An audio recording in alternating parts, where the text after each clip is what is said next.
SCP-035 doit être confiné en permanence dans une pièce blindée en acier, en fer et en plomb. Les portes doivent être verrouillées 3 fois en permanence, sauf pour permettre au personnel d'entrer ou de sortir. Au moins 2 gardes armés doivent être postés à tout moment.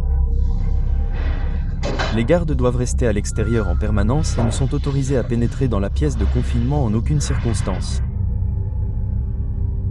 SCP-035 semble être un masque de tragédie en porcelaine blanche.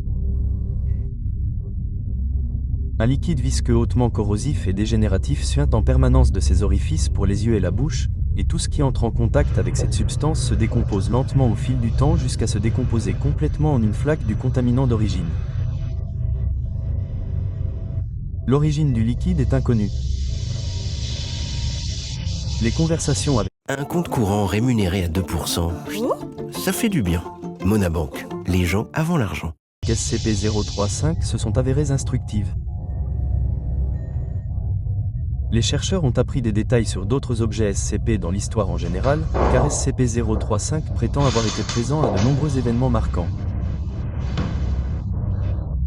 SCP-035 affiche une personnalité très intelligente et charismatique, étant à la fois aimable et flatteur envers tous ceux qui lui parlent. Il apparaît comme très intelligent et semble avoir une mémoire photographique. Cependant, une analyse psychologique a révélé que SCP-035 possède une nature très manipulatrice, capable de provoquer des changements soudains et profonds dans l'état psychologique d'un interlocuteur. SCP-035 s'est avéré être très sadique et peut transformer des individus en serviteurs presque stupides par la persuasion linguistique ou l'amour.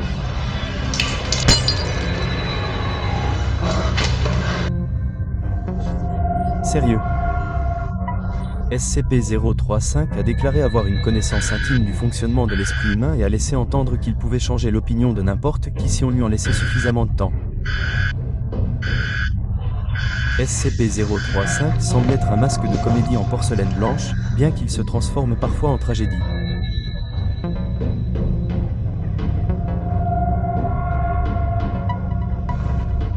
Lors de ces événements, tous les enregistrements visuels existants tels que les photographies et les séquences vidéo changent automatiquement pour refléter sa nouvelle apparence.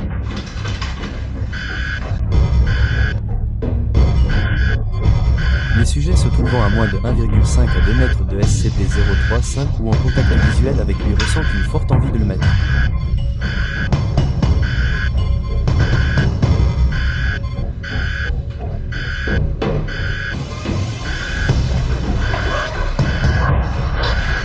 Lorsque SCP-035 est placé sur le visage d'un individu, un autre modèle d'onde cérébrale provenant de SCP-035 chevauche celui de l'hôte d'origine, l'éteignant efficacement et provoquant la mort cérébrale du sujet.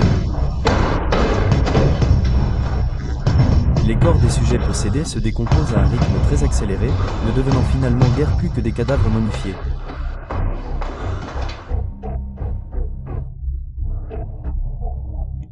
Néanmoins, SCP-035 a démontré sa capacité à maintenir le contrôle cognitif d'un corps subissant de graves dommages structurels, même si le corps du sujet se décompose littéralement au point que tout mouvement n'est plus mécaniquement possible.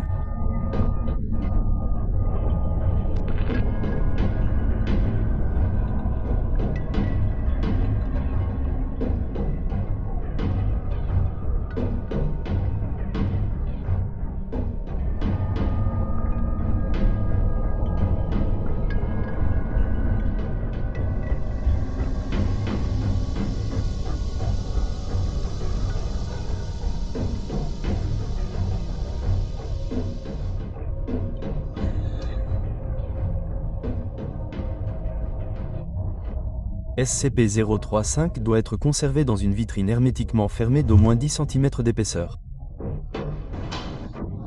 Un psychologue qualifié doit rester sur place en permanence et le personnel de recherche ne doit à aucun moment toucher SCP-035.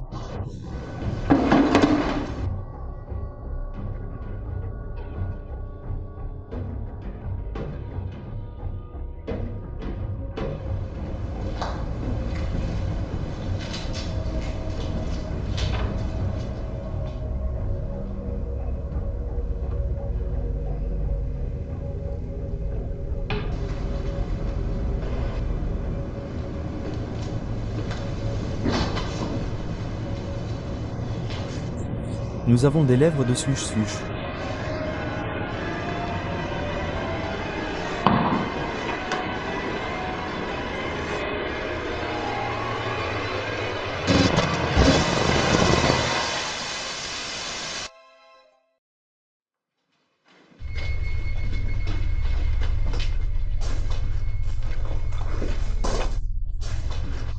Numéro d'objet SCP-173.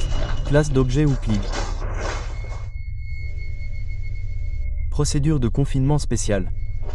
L'objet SCP-73 doit être conservé dans un conteneur verrouillé en permanence.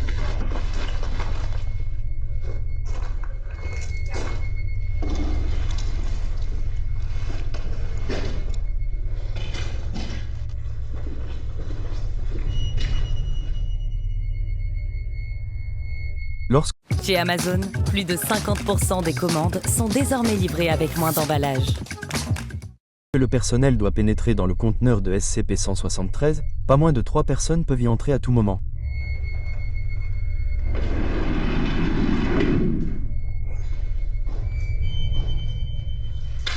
Les portes doivent être refermées derrière eux.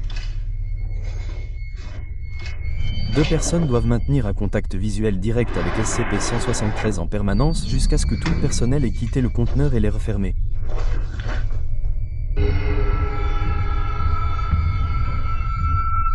Déplacé sur le site 19 en 1993. L'origine de l'objet est pour l'instant inconnue. SCP-173 est construit en béton et en barre d'armature avec des traces de peinture en aérosol de la marque Crayon. La substance brun rougeâtre sur le sol est un mélange d'excréments et de sang. L'origine de ces matériaux est inconnue. L'enceinte doit être nettoyée toutes les 2 semaines. Le personnel chargé d'entrer dans le conteneur a pour instruction de s'avertir mutuellement avant de cligner des yeux.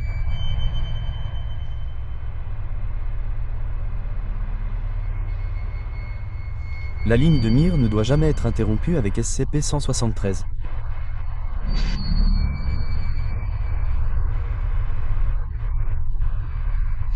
L'objet ne peut pas bouger tant qu'il est en ligne de mire directe car SCP-173 est animé et extrêmement hostile.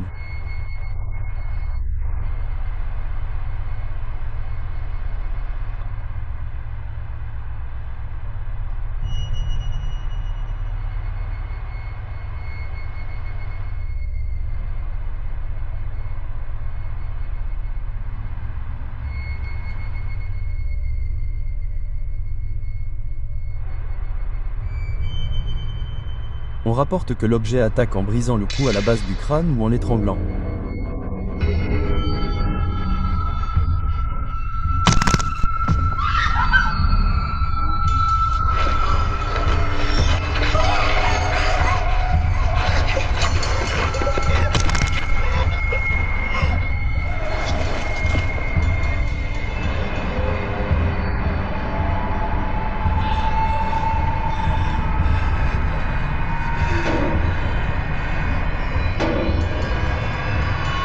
Je ne crois pas.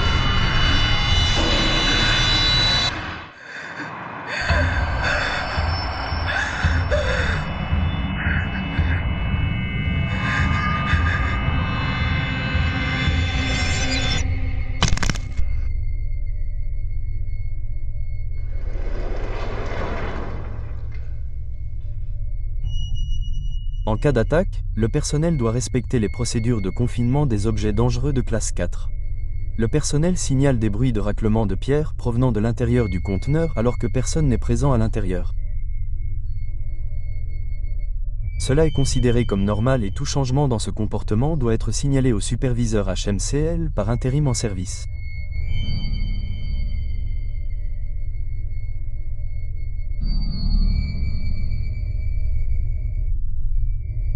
Numéro d'objet SCP-173. Classe d'objet Euclide. Et un fichier.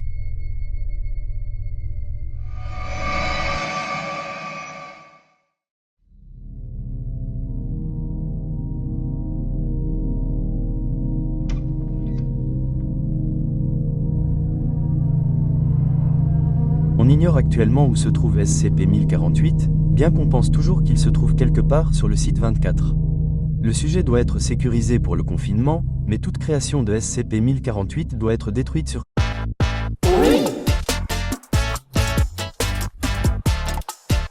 place, à moins que des preuves supplémentaires ne justifient des mesures moins extrêmes.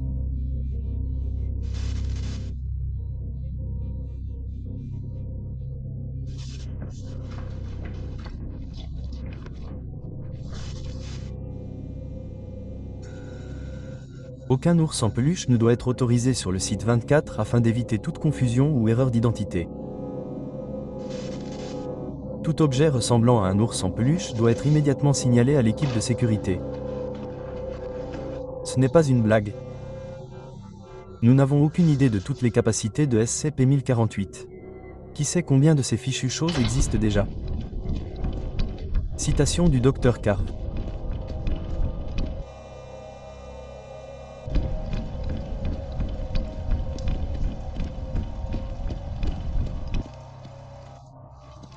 SCP-1048 est un petit ours en peluche d'environ 33 cm de haut.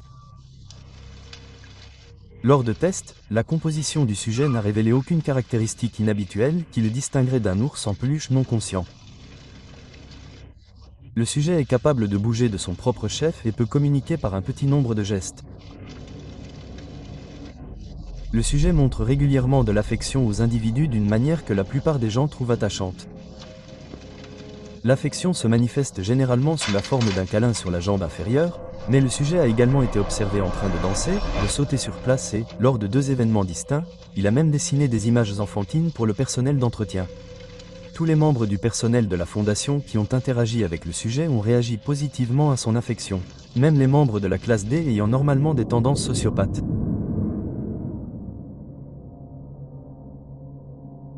Les tentatives de communication directe avec SCP-1048 n'ont pas été considérées comme réussies.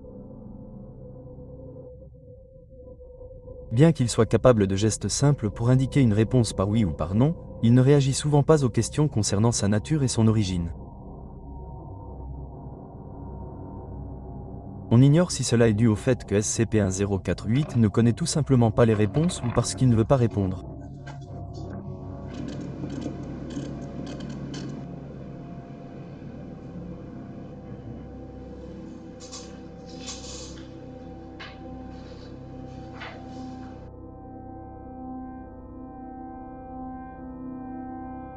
Bien qu'il soit capable de dessiner, il n'a pas utilisé son art comme forme de communication au-delà de la démonstration d'affection, même lorsqu'il y était encouragé.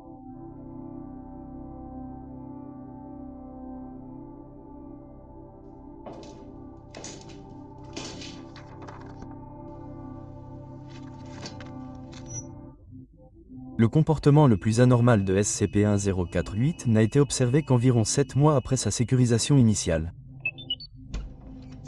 On suppose que le sujet est capable de construire des répliques rudimentaires de lui-même en utilisant divers matériaux par un processus qui n'a pas encore été observé directement par le personnel de la Fondation.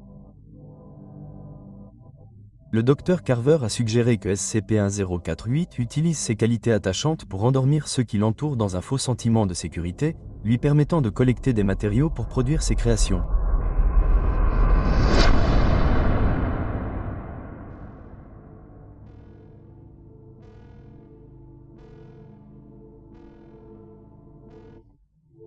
Actuellement, il existe 3 créations connues de SCP-1048, désignées SCP-1048-A, SCP-1048-B et SCP-1048-C.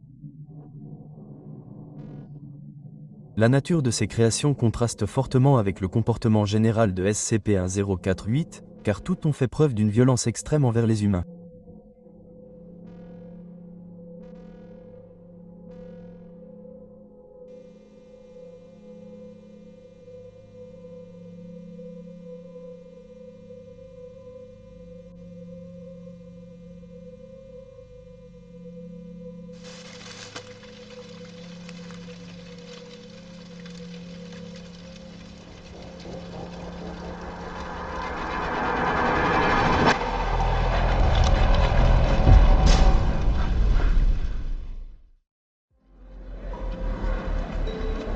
C'est une chaude soirée de fin d'été. 3 filles sont sorties en ville pour une soirée. Tout semble normal et les filles espèrent passer un bon moment.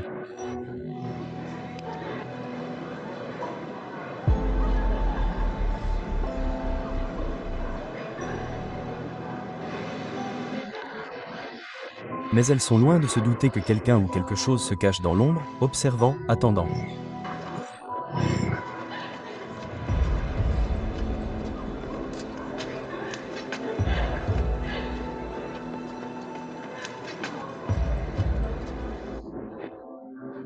SCP-049 est un humanoïde d'environ 1,9 m de haut qui a l'apparence d'un médecin spécialiste de la peste.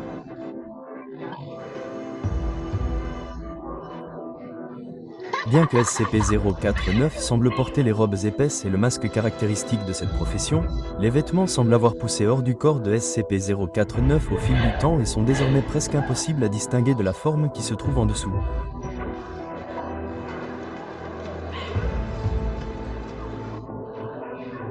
SCP-049 deviendra hostile envers les individus qu'il considère comme affectés par la peste, devant souvent être maîtrisé s'il en rencontre un. Si rien n'est fait, SCP-049 tentera généralement de tuer ces individus. SCP-049 est capable de provoquer l'arrêt de toutes les fonctions biologiques d'un organisme par contact direct avec la peau.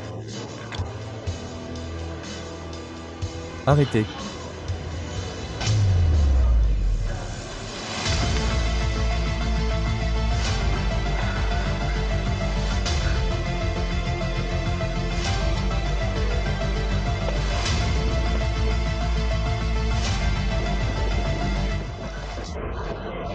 SCP-049 a exprimé sa frustration après ces meurtres, indiquant qu'il n'avait pas fait grand-chose pour tuer la peste.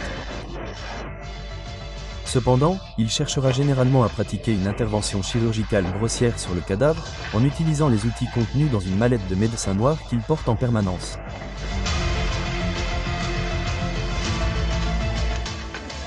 Bien que ces interventions chirurgicales ne soient pas toujours couronnées de succès, elles aboutissent souvent à la création d'instances de SCP-049-2. Les instances de SCP-049-2 sont des cadavres réanimés qui ont été opérés par SCP-049.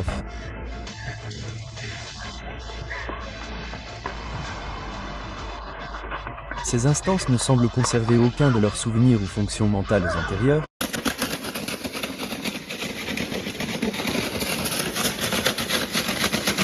et elles peuvent devenir extrêmement agressives si elles sont provoquées ou si SCP-049 leur ordonne de le faire.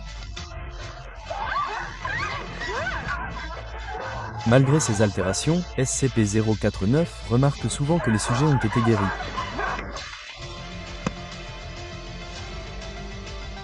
SCP-049 a passé un temps considérable à étudier et à pratiquer des interventions chirurgicales sur divers cadavres de mammifères. SCP-049 passe régulièrement plusieurs jours à pratiquer des opérations chirurgicales, puis plusieurs autres jours à consigner ses découvertes dans un épais journal en cuir rangé dans sa trousse de médecin. SCP-049 cherche souvent à partager ses découvertes.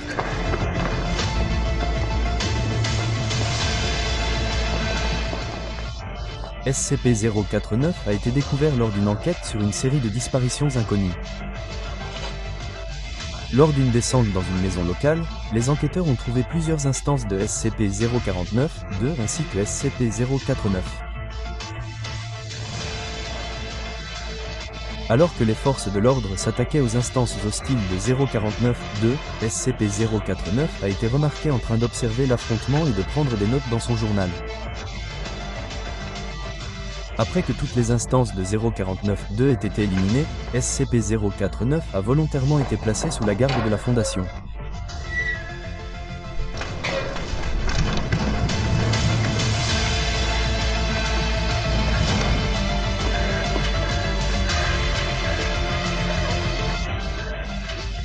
SCP-049 est confiné dans une cellule de confinement humanoïde sécurisée standard dans le secteur de recherche 02 du site 19. Ce qui suit est extrait du rapport d'incident de 049. Citation : les sujets humains vivants sont le seul moyen d'avancer. J'ai décidé. J'ai glané tout ce que j'ai pu sur les cadavres. Mes désirs se tournent vers les personnes encore en vie qui souffrent de la maladie.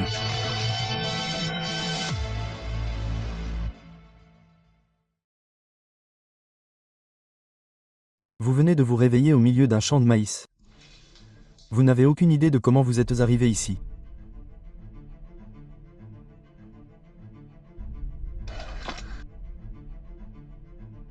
Qu'est-ce que c'est? Vous remarquez quelque chose qui bruisse dans le maïs derrière vous? Courez.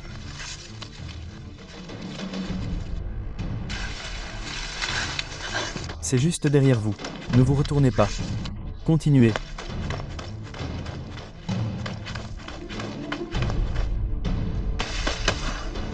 Vous avez réussi. Vous venez d'atteindre la sécurité.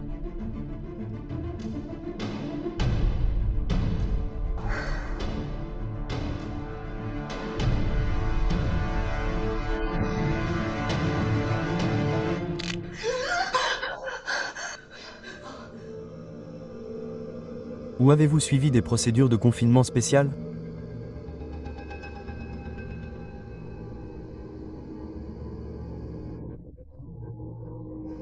Toutes les instances de SCP-4998 doivent être conservées dans des chambres de confinement standard situées sur le site 77. Un technicien doit être disponible pour répondre à tous les appels passés à SCP-1498. Les transcriptions de tous les appels doivent être placées dans les archives des dossiers non anormaux du site 77. Toute personne ayant interagi avec SCP-1498 doit être mise en quarantaine pendant 2 mois ou jusqu'à ce qu'elle présente des signes de SCP-1498. Les sujets présentant des signes de SCP-1498 doivent être placés en quarantaine pendant 2 mois ou jusqu'à ce qu'ils présentent. Les signes d'exposition doivent être contenus en tant qu'instance de SCP-498-1, qui nécessitent le même aménagement que les instances de SCP-498. SCP-498 est un ensemble de 30 faisceaux autonomes de cordons téléphoniques et de combinés, assemblés de manière à ressembler à des moutons. Les instances de SCP-498 sont entièrement ambulatoires et erreront sans but dans leur chambre de confinement. Les mots « Créez vos propres paysages de rêve personnalisés avec vos amis du collectif OERI » sont imprimés sur chaque instance. Si un organisme conscient tente d'utiliser l'un des combinés téléphoniques présents sur SCP-498, il entendra 3 sonneries suivies d'une voix s'identifiant comme un opérateur du collectif OERI. Cette voix indiquera au sujet les différentes options dont il dispose pour rêver et fera des suggestions pour des expériences de rêve améliorées. Après la fin de cet appel, le sujet perdra connaissance pendant 9 heures. Lorsque le sujet reprendra conscience, il prétendra avoir vécu le rêve qu'il a commandé selon les spécifications exactes qu'il a pu établir.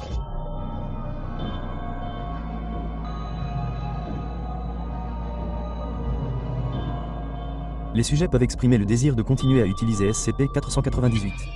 1498 ou tenter de le réutiliser immédiatement.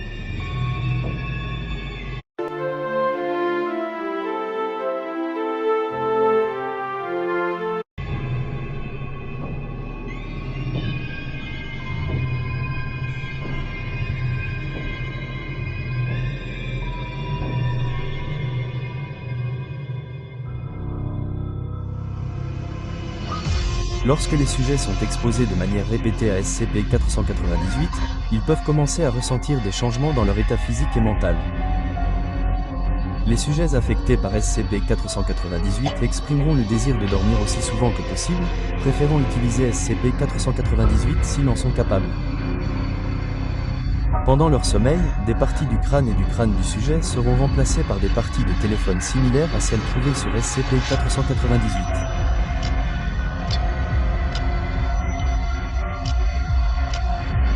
Cela s'est manifesté de diverses manières, notamment des sujets toussant des téléphones dont les fils s'étendent jusqu'à leur œsophage, des fils téléphoniques commençant à pousser à la place des cheveux, des dispositifs de sonnerie trouvés sur des téléphones à cadran dans les oreilles du sujet, qui peuvent se mettre à sonner en continu. Les localisations sont remplacées par des tonalités.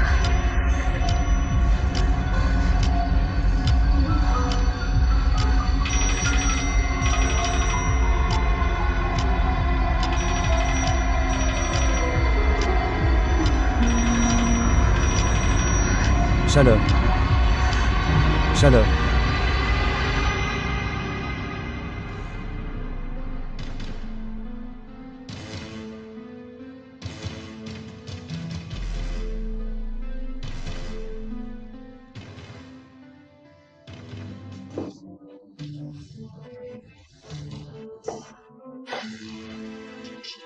SCP-498 a été récupéré le 18 septembre 1965 dans un complexe de bureaux abandonné à Miami, en Floride, aux États-Unis, après que des rapports faisant état de bétail étrange aient atteint les ressources locales de la Fondation.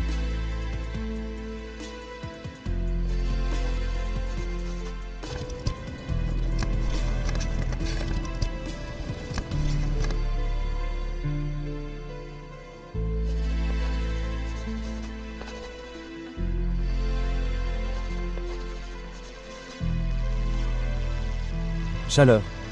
Chaleur.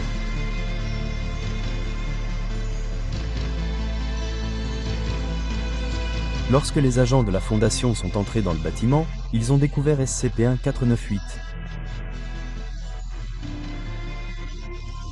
Exemple, un sac de couchage, environ une demi-tonne de composants de téléphone à cadran et 2 pintes de sang de type AB dans un bocal en verre.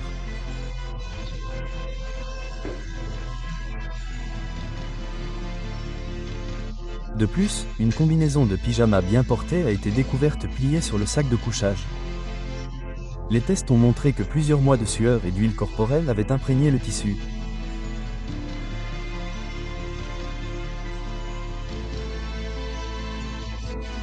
Finalement, un téléphone à cadran s'assemblera de lui-même sur la tête du sujet à partir de tous les composants qui ont été cultivés à l'intérieur et sur son corps.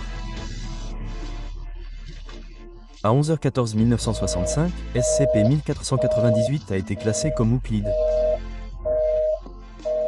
Fin du fichier.